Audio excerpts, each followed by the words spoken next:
Hello friends, मैं हूं चेतना और किड्स लर्निंग फन में आपका बहुत बहुत स्वागत है। आज मैं आप लोगों के लिए जो नर्सरी और प्री नर्सरी के बच्चे होते हैं उनको स्टार्टिंग में लिखना कैसे सिखाएं, इसी टॉपिक को डिस्कस करने वाली हूं।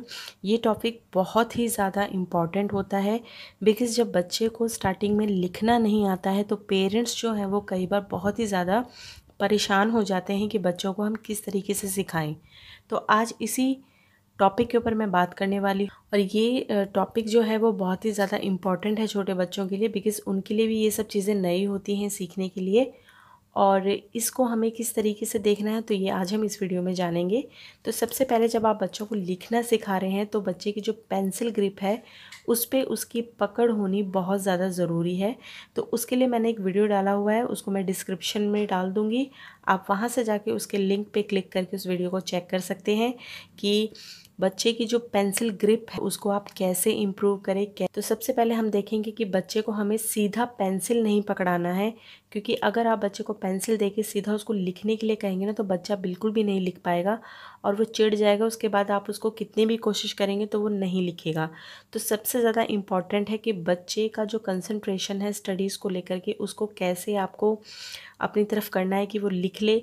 तो बच्चों को क्या होता है ना, छोटे बच्चों को कलर्स बहुत ज़्यादा पसंद होते हैं। तो आप उसके लिए एक काम कर सकते हैं कि उनके लिए जो मोटे वाले क्रेयॉन्स आते हैं वो आप लेके आइए। आप उसको कलर्स दे दीजिए उसके हाथ में और फिर उसको बोलिए कि बेटा आप इस पे ना इस तरह से एक कॉपी लीजिए और आप उसको बोलिए कि इस पे आप ड्राइंग जो है वो ड्रॉ कीजिए, कुछ भी बनाइए। तो बच्चे को आप इस तरह से क्रेयॉन्स दे सकते हैं एंड आप बच्चे को कहेंगे कि आप ऐसे ऐसे करके इस तरीके से कुछ भी बनाने के लिए बोलिए। उससे क्या होगा ना कि बच्चा जब इसको क्रेयॉन को पकड़ रहा है हाथ में तो बच्चे को पता होगा कि इसको मुझे हैंडल कैसे करना है। क्योंकि कई बार बच्चा पीछे से पकड़ता है, फिर मिडल में पकड़ लेता है, आगे से पकड़ लेता है क्रेयॉन्स को। तो धीरे धीरे वो जान जाएगा कि मेरी जो ग्रिप है ना वो यहाँ से बनेगी, ना कि यहाँ से। तो आप उसको ना इस तरीके से दे सकते हैं। फिर आप उसको डिफरेंट और कलर दे दीजिए। तो उससे क्या होगा ना, बच्चे को ना मज़ा आता है। ये प्रोसेस सिर्फ इसलिए करवाना है बच्चे को ताकि उसकी जो ग्रिपिंग है ना पेंसिल की वो मजबूत हो जाए। तो आप उसको जब स्टार्टिंग में सिखा रहे हैं तो करीबन 2 से 3 दिन के लिए आप उसको क्रेयॉन्स दीजिए मोटे वाले, और उसको कोई भी पेंसिल कोई भी कॉपी आप उसको दे सकते हैं और इस तरीके से आप उसको कलर करने के लिए बोलिए। तो चलिए अब हम आते हैं हमारी लाइंस के ऊपर। तो यहाँ पे हमारा जो फर्स्ट स्टेप था वो स्टेप था हमारा बच्चे को क्रेयॉन्स देना, उसकी पेंसिल ग्रिप को इम्प्रूव करना। नेक्स्ट हमारा जो स्टेप है वो है लाइनिंग का। तो लाइनिंग जो होती है हमारी 4 टाइप्स की लाइनिंग होती है प्री नर्सरी नर्सरी में। तो पहली जो हमारी लाइनिंग होती है वो है स्टैंडिंग लाइन, दूसरी है स्लीपिंग लाइन, थर्ड है हमारी यहाँ पे स्लांटिंग लाइन एंड फोर्थ है हमारी यहाँ पे कर्व लाइन। तो स्टैंडिंग लाइन कौन सी लाइन होती है? स्टैंडिंग लाइन होती है अप टू डाउन। तो नेक्स्ट है हमारा यहाँ पे स्लीपिंग लाइन। स्लीपिंग लाइन हमारी कैसे बनती है?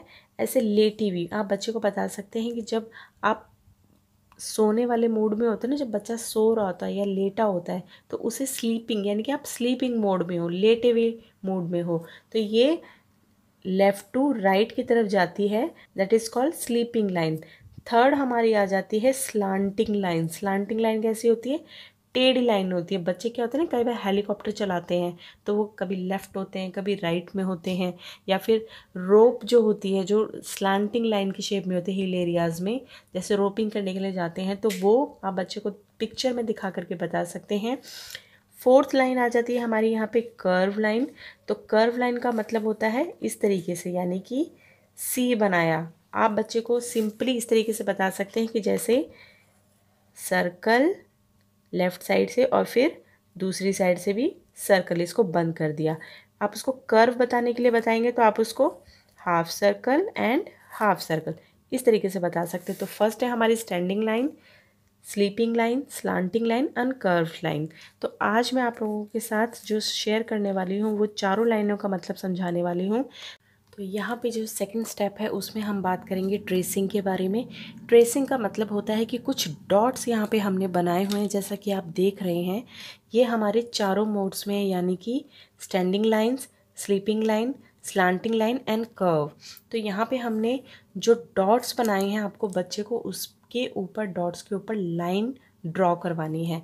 अगर हम उसको ना, जैसे क्या होता है कि छोटी लाइनें हैं हमने इतना बना के दे दिया, तो बच्चे को हम बोलेंगे तो वो ये बनाने में थोड़ी सी डिफ़िकल्टी होती है। तो आप कोशिश कीजिए कि पहले उसको बड़े बड़े बना कर के दीजिए, यानी कि बड़ी स्लांटिंग लाइन, बड़ी स्टैंडिंग लाइन, इस तरीके से। तो जैसे मैंने यहाँ पे बनाई है तो ये बिग है, तो बच्चे को ना मतलब बनाते ही छोड़ देने वाली बात नहीं हो जाएगी। बच्चे को पता है कि मेरे को नीचे तक खींचना है, तो इस तरीके से वो बनाएगा। साथ ही साथ उसको बताते जाइए up to down, up to down, it means this is a standing line. After that आप उसको समझाइए स्लीपिंग लाइन के बारे में। स्लीपिंग लाइन कैसी होती है? लेटी हुई लाइन होती है ना, जो उसे बोलते हैं स्लीपिंग लाइन। इस तरीके से बड़ी बड़ी लाइंस बना के दीजिए। नेक्स्ट आ गया हमारे यहाँ पे स्लांटिंग लाइंस। स्लांटिंग लाइंस मतलब आप डिफरेंट डिफरेंट बना के दीजिए, एक बार लेफ़्ट टू डाउन और एक बार राइट टू डाउन, इस तरीके से। नेक्स्ट आ गया हमारे यहाँ पे कर्व। तो कर्व हमें इस तरीके से बनवाना है, क्योंकि मेरे पास भी एक छोटा बच्चा है 3-3.25 साल का। मैं खुद अपने बेटे को सिखा रही हूँ, तो मुझे पता है कि बहुत सारे पेरेंट्स को ना बहुत सारी प्रॉब्लम फेस करनी पड़ती है। तो बस वही मैं एक्सपीरियंसेस आपके साथ शेयर कर रही हूँ, जो मैं खुद अपने बच्चे के साथ यूज़ कर रही हूँ। तो आपको इस तरीके से उसको क्रेयॉन्स देने हैं, या फिर इस तरीके से आप उसको कलर्स दे सकते हैं। पेंसिल से अगर बच्चा नहीं करना चाह रहा है तो आप उसको कलर्स दे सकते हैं। स्केच पेन अगर नहीं लेता है तो इस तरह की जो कलर पेंसिल आती है ना, ये देखिए इस तरह की कलर पेंसिल आती है, तो आप वो दे सकते हैं। यहाँ पे ये क्रेयॉन है लेकिन पेंसिल टाइप में, तो आप उसको ये भी दे सकते हैं। इस तरीके से हमारा जो पैटर्न है उसको हम स्टार्ट कर लेते हैं। तो फर्स्ट पैटर्न है हमारा यहाँ पे स्टैंडिंग लाइन। स्टैंडिंग लाइन यानी कि अप टू डाउन। अब आपको बच्चे को कैसे समझाना है, जब आप एक बार उसको प्रैक्टिस करवा देते हैं तो आप बच्चे को बताइए कि ये अप टू डाउन है, तो हमें कैसे बनानी है। इस डॉट के ऊपर रखते हुए हमें इसको इस तरीके से ट्रेस करना है, मतलब इन चारों लाइनों को आप करवाइए उससे। उसके बाद आप उसको बताइए कि स्टैंडिंग लाइन होती कैसे है। तो यहाँ पे मैंने कुछ क्लाउड्स बनाए हैं, तो आप उसको बोलिए कि ऊपर से जब क्लाउड्स है और जब बारिश होती है रेनी सीजन में, तो पानी ऊपर से नीचे आता है, यानी कि अप टू डाउन आता है। तो कैसे आता है? इस तरीके से tip tip tip tip tip tip tip tip tip tip tip. तो आपको बच्चे को क्या बोलना है, इसको नीचे स्ट्रेट खींचिए, पानी को आप नीचे लेके आइए। यहाँ पे बादल है और पानी यहाँ से गिर रहा है, तो ऐसे लेके आइए। तो ये पैटर्न जो है वो स्टैंडिंग लाइन का है। इसी प्रकार से आप उसको यहाँ पे जब बड़ी बड़ी लाइनें खिंचवा देते हैं तो फिर आप उसको 3 डॉट्स के बताइए। ये 3 डॉट वाला कर लेगा बच्चा, देन आप उसको प्रॉपर 2 डॉट वाला दीजिए। जब ये भी बच्चा बना लेता है आराम से, तो फिर आप उसको डायरेक्टली बोलिए कि आप स्टैंडिंग लाइन इस तरीके से बना के मुझे बताइए। तो आई होप कि स्टैंडिंग लाइन जो है वो क्लियर हो गई होगी। नेक्स्ट हमारा पैटर्न है यहाँ पे स्लीपिंग लाइन का। तो स्लीपिंग लाइन में क्या होता है ना कि लेफ़्ट टू राइट होती हैं स्लीपिंग लाइन, यानी कि लेटी हुई लाइंस होती हैं। तो जैसे यहाँ पे मैंने काफ़ी बड़े बड़े डॉट्स बना रखे हैं लंबी लाइंस में, तो आप इस तरीके से बना के बच्चे को बताइए कि इस तरीके से आपको खींचनी है।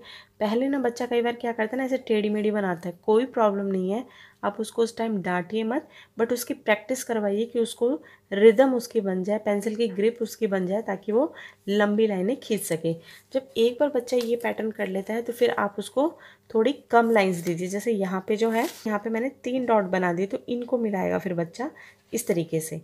ये 3 डॉट्स बना लिए, देन उसके बाद आप उसको 2 वाले डॉट्स दीजिए। अब आप स्लीपिंग लाइन बच्चे को कैसे समझाएंगे कि जैसे सी है यानी कि समुद्र है और उसमें चल रही है नाव। तो नाव किसके ऊपर चल रही है? पानी के ऊपर चल रही है। तो पानी कैसे चल रहा है? इस तरीके से चल रहा है। थर्ड हमारा पैटर्न आ जाता है यहाँ पे स्लांटिंग लाइंस का। स्लांटिंग लाइंस कैसी होती हैं? टेढ़ी लाइंस होती हैं। जैसे मैंने बताया ना कि बच्चे हेलीकॉप्टर वाला गेम खेलते हैं, उसमें लेफ़्ट होते हैं, कभी राइट होते हैं, या रोप होती है जिसके थ्रू हम लोग हिल एरियाज़ में जाते हैं, तो वहाँ पे हम रोपिंग है। तो ये वही वाली चीज़ है। तो बच्चे को यहाँ से पकड़वा के आपको खुद प्रैक्टिस करवानी इस तरीके से। आप इस तरीके से करवा देंगे बड़ी बड़ी लाइंस, देन उसके पास उससे थोड़ी सी छोटी लाइंस, देन उसके बाद 3 डॉट वाली लाइंस इस तरीके से, एंड देन उसके बाद 2 डॉट्स वाली लाइन। ये देखिए इस तरीके से आप बना के दे सकते हैं। फिर आप बच्चे को खुद बोलिए, तो ऐसे ऐसे ऐसे ऐसे बना के बहुत ही ईजिली सीख जाएगा। नेक्स्ट आ गया हमारा यहाँ पे 4th pattern which is curve. तो कर्व में क्या है? कर्व आप समझाएंगे बच्चे को कि दिस इज़ अ बॉल, ठीक है। अब बॉल है तो बॉल में 2 कर्व हैं। कैसे हैं curve? Left curve and right curve. तो आपको पहले वही सेम पैटर्न करना है, बड़े बड़े कर्व बना के देने हैं बच्चे को। आप एक सीधा सी, एक उल्टा सी, इस तरीके से बना के दे सकते हैं। उसके बाद बड़े बनाने के बाद आप उसको छोटे वाले बना के दीजिए इस तरीके से। देन उसके बाद सेम 3 डॉट्स वाला पैटर्न यहाँ मिलाया बच्चे ने, सर्कल बनाया और यहाँ ज्वाइन कर दिया। ये करने के बाद बच्चे को ये 2 डॉट बना के दीजिए एंड देन इस तरीके से। तो आज मैंने आप लोगों के साथ डिस्कस किया है लाइनिंग्स, और लाइनिंग्स जो है वो 4 पार्ट्स में डिवाइड होती हैं, standing line, sleeping line, slanting line and curves line. तो आई होप आज की जो वीडियो है वो आप लोगों के लिए हेल्पफुल होगी। आगे भी मैं बहुत सारी नर्सरी LKG की वर्कशीट शेयर करने वाली हूँ, तो प्लीज़ बने रहिए। और मेरे चैनल को अगर आपने अभी तक सब्सक्राइब नहीं किया है तो सब्सक्राइब कीजिए, वीडियो को लाइक कीजिए, कमेंट में मुझे ज़रूर बताइए कि आप किस तरह की वीडियोज़ एंड टॉपिक्स चाहते हैं। और सभी वीडियोज़ को अगर आपको लगता है हेल्पफुल हैं तो अपने फ्रेंड्स के साथ शेयर कीजिए। Thank you so much, thanks for watching.